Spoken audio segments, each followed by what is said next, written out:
अस्सलाम वालेकुम students, welcome back to my channel doctor Kainat Jatoi. I hope you all are well and doing great. So आज का जो lecture है गायनी एंड ऑप्स में, उसमें हम डिस्कस करेंगे कि आपके पास अगर एक पेशेंट आता है लाइक ओपीडी में या वार्ड में, तो फिर आप कैसे उसकी हिस्ट्री लेंगे। अच्छा, ये इरफान मसूद का जो गायनी का पोर्शन है उसका चैप्टर नंबर 1 है, ठीक है। इसको मैं 2 पोर्शंस में डिवाइड करूँगी। लाइक पहला आपके पास gynaecology history and then examination. तो सबसे पहले हम इसकी हिस्ट्री को डिस्कस करेंगे एंड देन फिर हम नेक्स्ट पार्ट में जो है मैं इसकी आपको एग्जामिनेशन करवाऊँगी। अच्छा बेटा, यहाँ पे ना सिर्फ आपको बताया गया है कि कौन कौन से मेन चीज़ें आपने ना इसकी याद करनी है। मतलब आपको माइंड में ये होना चाहिए कि आपके पास पेशेंट आया है तो आप किस तरीके से उसकी हिस्ट्री स्टार्ट करेंगे एंड देन उसको डिटेल उसकी हिस्ट्री जो है वो आप लेंगे, क्योंकि हिस्ट्री के पॉइंट्स को मेमोराइज करना इसलिए ज़रूरी है ताकि अगर आपकी हिस्ट्री अच्छी होगी तो आप इजीली डायग्नोज कर सकोगे, और आपको वर्क ही सारा हिस्ट्री पे करना होता है। सो मैं यहाँ पे ना पहले ये चीज़ स्टार्ट करूँगी कि आपको जस्ट पॉइंट बताऊँ कि आप पेशेंट से कौन कौन से पॉइंट हैं कि आपके माइंड में हो कि पेशेंट जब आपके पास आए तो आपने किस किस तरीके से क्या क्या चीज़ें आपकी मतलब एक चेकलिस्ट बनी हुई हो माइंड में, जिसे आप टिक करते जाओ, ठीक है। और फिर किस तरीके से हिस्ट्री लेते हैं उसकी 2-3 एग्जांपल्स मैं अलग से दूंगी, ठीक है। उसमें पूरी हिस्ट्री मतलब बनी हुई होगी कि पेशेंट से आप क्या पूछ रहे हो।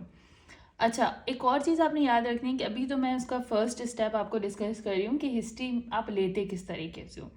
फिर एक हर एक चीज़ के ना अलग अलग पॉइंट होते हैं कि अगर आपके पास पेशेंट आया है और वो एब्डोमेन पेन के साथ आया है तो उसकी हिस्ट्री में आपने कौन कौन से सवाल पूछने हैं। इसी तरीके से गायनी में, ठीक है, वार्ड में अलग हर चीज़ के अलग अलग होगी। मेडिसिन की हिस्ट्री अलग होगी, एब्डोमेन पेन से रिलेटेड उसके पॉइंट थोड़े चेंज होंगे, सर्जरी की अलग होगी, इस तरीके से गायनी ऑप्स के अलग होगी। अच्छा, अगर आपके पास एक पेशेंट आया वॉमिटिंग के साथ तो उसकी क्या हिस्ट्री होगी। मिस कैरेजेस वाला पेशेंट आया है, ठीक है, तो उसकी क्या हिस्ट्री होगी, ठीक है। मीनोपोज वाली फीमेल आपके पास आई है तो उसकी क्या हिस्ट्री होगी। तो हम जितनी भी गायनी में और ऑप्स में जितने भी टॉपिक्स पढ़ेंगे ना, तो उसके साथ साथ मैं आपको वहाँ पे हर एक टॉपिक के कुछ पॉइंट्स बताते जाऊँगी कि अगर आपके पास एक मीनोपॉज वाली फीमेल आई है तो उसमें आपने हिस्ट्री में किस तरीके से हिस्ट्री को डाइवर्ट करना है, उसको किस तरीके से आपने मीनोपॉज में कन्वर्ट करना है, और उसकी मीनोपॉज के कौन कौन से पॉइंट्स उससे पूछने हैं। तो ये चीज़ अपने माइंड में रखिएगा। ये जस्ट एक सिंपल एक जर्नल हिस्ट्री किस तरीके से आप लेते हो गायनी और ऑप्स के पेशेंट्स में से वो बताएंगे पहले, ठीक है। उसके बाद आपने उसको किस तरीके से कन्वर्ट करना है, डाइवर्ट करना है अपने पॉइंट की तरफ, ये भी चीज़ें आपको आनी चाहिए, वो मैं साथ साथ बता दी जाऊँगी। सबसे पहले हम गायनी की हिस्ट्री डिस्कस करते हैं। तो आपके पास जब पेशेंट आएगा ना, तो सबसे पहले यहाँ पे 10 पॉइंट्स लिखे हुए हैं, आपको ये पता होने चाहिए, ठीक है। ये चैप्टर आप पहले रीड करोगे इरफान मसूद से, ताकि आपके माइंड में हो कि आपने किस तरीके से उससे हिस्ट्री लेनी है। अब पहला पॉइंट क्या है कि always introduce your self at the start of encounter. मतलब जब आपके पास पेशेंट आया है तो सबसे पहले आपने अपने आप को इंट्रोड्यूस करवाना है, ठीक है। और ये चीज़ आपने करवानी है कि आपकी लैंग्वेज बैरियर नहीं होना चाहिए। आप पेशेंट है उर्दू में, अगर आप जाहिर सी बात है आपकी लैंग्वेज उर्दू है तो फिर आपसे उसी तरीके से आप उसे कहोगे कि अस्सलाम वालेकुम, मेरा नाम जो भी आपका नाम है, ठीक है। लाइक फॉर एग्जाम्पल मेरा नाम डॉक्टर कायनात है और मैं अभी आपका मुआयना करूँगी। सो उससे रिलेटेड मतलब मैं आपसे कुछ सवालात पूछूंगी आपकी बीमारी से रिलेटेड, आपके मसले से रिलेटेड, आप उसमें मेरे साथ ताउन कीजिएगा और वो मुझे तमाम मालूमात जो मैं आपसे ले रही हूँ वो सही सही मुझे बताइएगा। तो मतलब खुद को पहले इंट्रोड्यूस करवाओ कि आपके पास ना कि आप कौन हो, ठीक है, कि आप डॉक्टर हो, क्योंकि वहाँ पे काफ़ी सारे लोग होते हैं, नर्सेज होती हैं, डॉक्टर होते हैं, तो स्टाफ होते हैं। तो आपने अपने आप को इंट्रोड्यूस करवाना है। आपने उन्हें इंट्रोड्यूस करवाया, then always explain what you are going to do. अब देखो आप उसका मुआयना जर्नल एग्जामिनेशन कर रहे हो तो उससे रिलेटेड भी आप उसे बताओगे कि मैं आपका अभी जो है वो किस चीज़ का मुआयना कर रही हूँ, ये चीज़ नहीं। आप उसे हिस्ट्री ले रहे हो तो आप उसे ये बताओगे कि मैं आपकी बीमारी से रिलेटेड आपसे कुछ सवालात करना चाहती हूँ, ठीक है। मतलब आपकी जो आप जिस मसले से आप आई हैं उससे मुतालिक कुछ सवालात करना चाहती हूँ।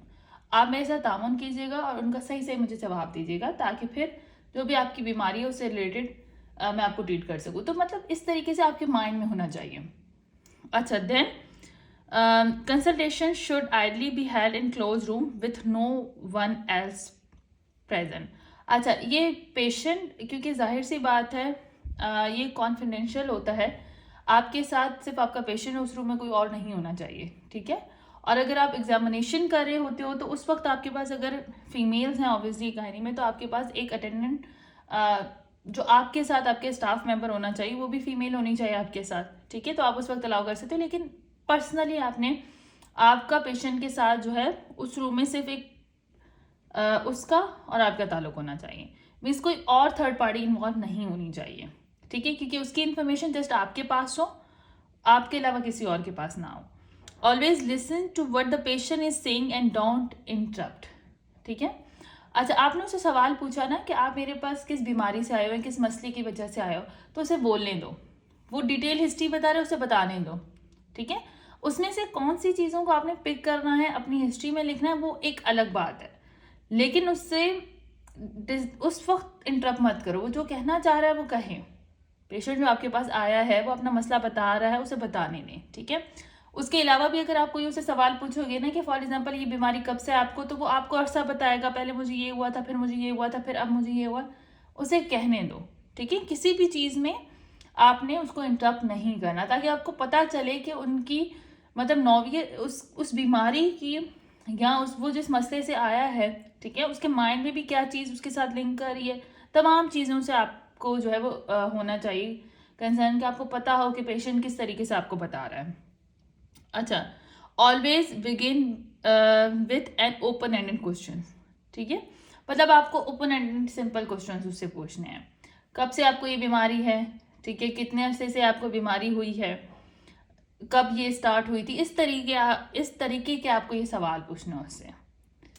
अच्छा, उसके बाद है अवॉइड यूजिंग मेडिकल टर्म। जितना हो सके, एक तो इंग्लिश, अगर आप उर्दू में उससे हिस्ट्री ले रहे हो ना, तो आप उसको इंग्लिश के वर्ड्स यूज़ ना करो, मेडिकल टर्मिनोलॉजी के वर्ड यूज़ ना करो। कि अगर आप उसे कह रहे हो कि फॉर एग्जांपल अगर वो आपके पास किसी भी चीज़ की ऐसे आया है, तो आप ये नहीं कहोगे कि मेनोपॉज का है, प्री मेनोपॉजल है, इस तरीके से ये वाले वर्ड्स आपने यूज़ नहीं करने, ठीक है। सिंपल से वर्ड यूज़ करने हैं। वॉमिटिंग है या फिर हेडेक है, अब ये टर्म्स आपने यूज़ नहीं करने। आप सिंपल सर का दर्द कहोगे, सिंपल उल्टी कब से हो रही है, ठीक है, लूज मोशंस हो गए, स्टूल, इस तरीके के वर्ड आपने यूज़ नहीं करने। तो मेडिकल टर्मिनोलॉजीज आप यूज़ नहीं करोगे।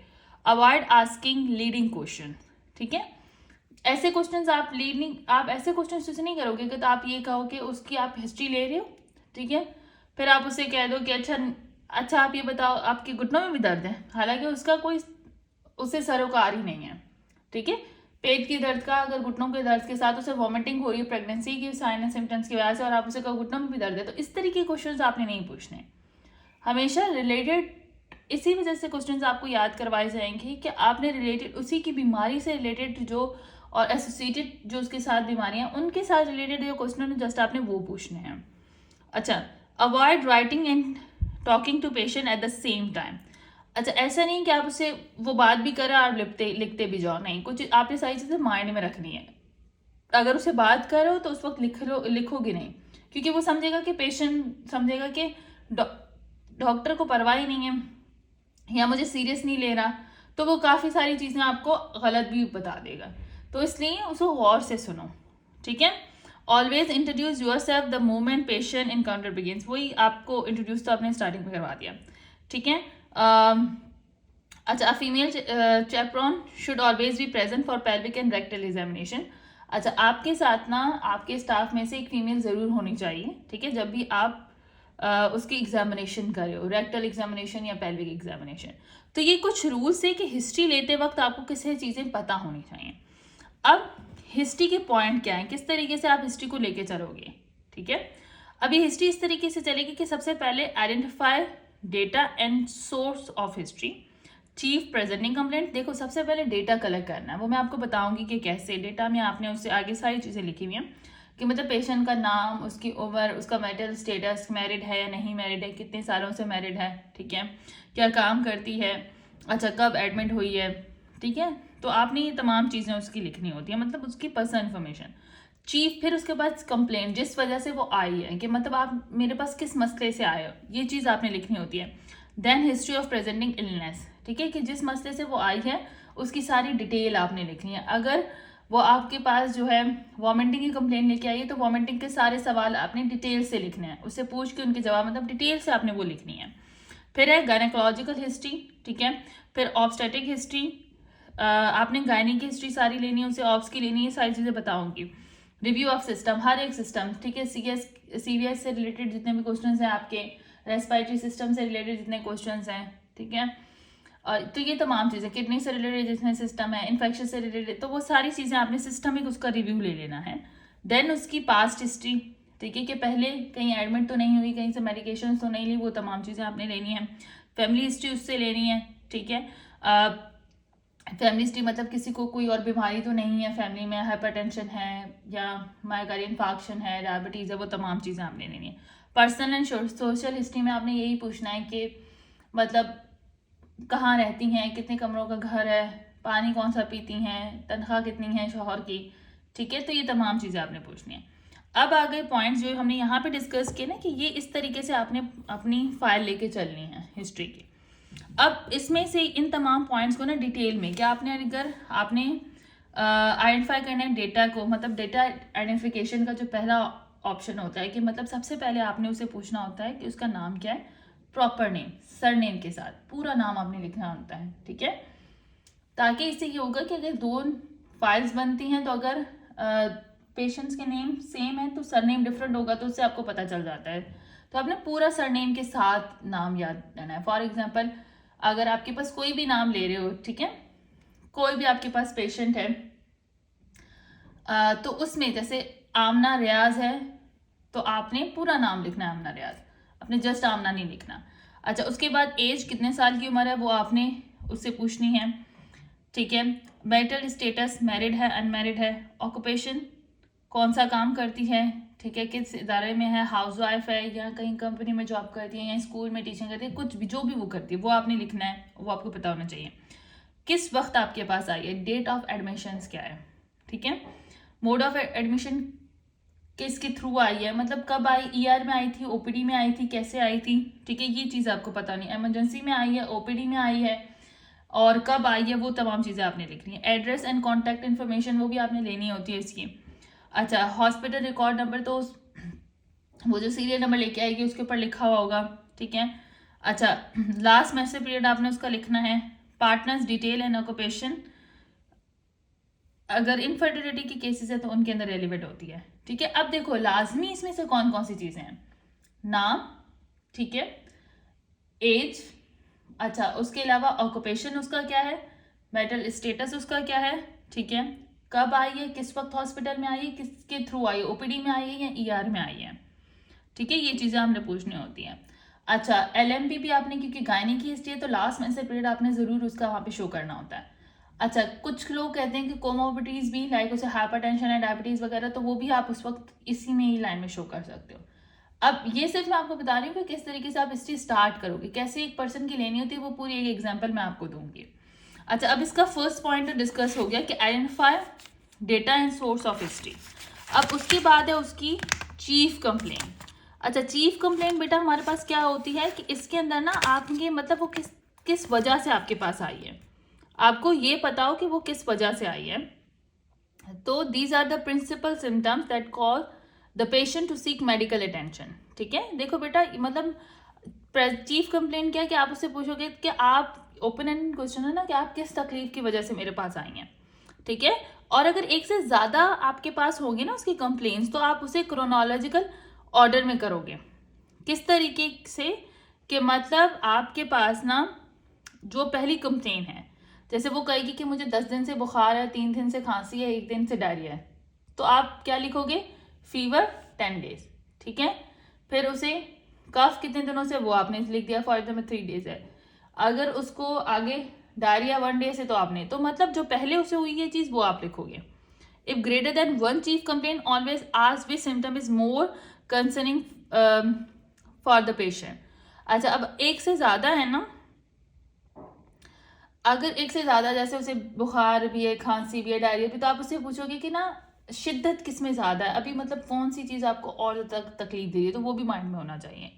अच्छा, हिस्ट्री ऑफ प्रेजेंटिंग इलनेस, अब वो जिस वजह से आई है आपके पास, फॉर एग्जांपल उसे फीवर है, कफ है, तो जो चीज़ उसे है इस वक्त जो उसे बहुत तंग करी जिसकी वजह से आई है, ठीक है, तो वो आपने उसके सही तरीके से each principal symptom should be explored and well characterise, हर एक सवाल उसका सही तरीके से पूछना है, ठीक है। और उसका फिर वो जिस लफ्ज़ों में आपको बता रही है ना, आपने वही सीक्वेंस उसकी यूज़ करनी है, वैसे ही चीज़ें आपने लिखनी है। उसने कहा कि मुझे जो है वो बुखार 3 दिनों से है, आपने वो भी लिखना है। अच्छा, क्या शिद्दत है, पहले बहुत तेज़ होता था, फिर आराम आराम से कम हुआ, ठीक है। उसके बाद दिन में मुझे 3 बार जो है वो बुखार आता है, कपकपी के साथ आता है। तो आपने हर एक चीज़ को उसी तरीके से लिखना है, अपना कोई भी वर्ड ऐड नहीं करना, ठीक है। और फुल डिस्क्रिप्शन लिखनी है। Make every attempt to write in the patient own words, अपने अल्फाज में, वो जिस तरीके से आपको बता रहा है आपने उस अल्फाज में लिखना है, ठीक है। Example, start your history by asking according to the patient, avoid using medical terminology, ठीक है। अब मेडिकल टर्मिनोलॉजीज इसमें यूज नहीं करनी है आपने, ठीक है। आराम आराम से आप उससे सवाल पूछो जो उसकी बीमारी से रिलेटेड है। अच्छा, अब यहाँ तक ये वीडियो थोड़ी लॉन्ग हो जाएगी, तो फिर यहाँ तक मैंने अभी आपको क्या बताया, हिस्ट्री ऑफ प्रेजेंटिंग इलनेस तक मैंने बताया कि मतलब आपने सबसे पहले पेशेंट का डेटा लिया, ठीक है, फिर उसके बाद उसकी चीफ कंप्लेंट जिसकी वजह से वो आई है, एंड देन उसी को आपने डिटेल से हिस्ट्री में पूछा, ठीक है। अभी मैंने इसके 3 जो है वो मेन पॉइंट्स यहाँ पे डिस्कस कर ली हैं। यहाँ पे आपके पास इसमें से जो मैंने 3rd पॉइंट है यहाँ तक डिस्कस कर लिया है, identify data and source of history, chief complain, history of presenting illness. अब ये बाकी जो है वो नेक्स्ट वीडियो में मैं डिस्कस करती हूँ गायनेकोलॉजिकल हिस्ट्री से, ठीक है। यहाँ तक अगर कोई प्रॉब्लम हो तो कमेंट बॉक्स में आप लोग मुझे बता देना कि आपकी क्या प्रॉब्लम है। अभी मैं जर्नल आपको पॉइंट्स बता रही हूँ कि कैसे आप हिस्ट्री लेना स्टार्ट करोगे, ठीक है। आगे चल के फिर मैं 2-3 एग्जाम्पल्स भी आपको दूंगी, पेशेंट की हिस्ट्रीज जो हम लोग लिखते हैं उस तरीके से आपको लिख के ही बताऊंगी, ठीक है। आई होप यहाँ तक लेक्चर समझ आया होगा। इसी तरीके से अगर आप गायनी एंड ऑप्स के लेक्चर्स जो है वो ऑनवर्ड देखते रहेंगे इस बुक में से, तो इंशाल्लाह आपके एग्जाम जो है वो बहुत अच्छे हो जाएंगे। इसके अलावा अगर किसी को ऑनलाइन जूम क्लासेस भी चाहिए तो वो भी आपको जाके व्हाट्सएप नंबर होगा डिस्क्रिप्शन में, वहाँ पे जाके कमेंट कर सकते हैं। अल्लाह हाफिज़।